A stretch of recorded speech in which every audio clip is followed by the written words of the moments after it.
When you eat too much fast foods, which are loaded with unhealthy fats and cholesterol, and over time, cholesterol starts sticking to the inner walls of your arteries, forming a thick, sticky buildup known as atherosclerosis.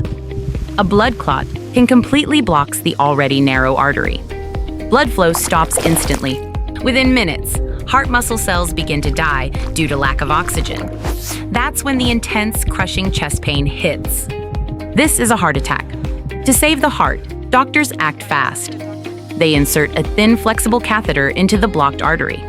At the tip is a tiny deflated balloon and a metal mesh tube called a stent. Once in position, the balloon inflates, forcefully pushing the clot and plaque against the artery walls. The stent expands and locks into place, acting like a scaffold to keep the artery open. The balloon is removed, and just like that, blood flow is restored, bringing dying heart tissue back from the edge. If you enjoy the video, like and subscribe. Comment your experience in comment box. Let's talk about your experience. Share the video and support our channel.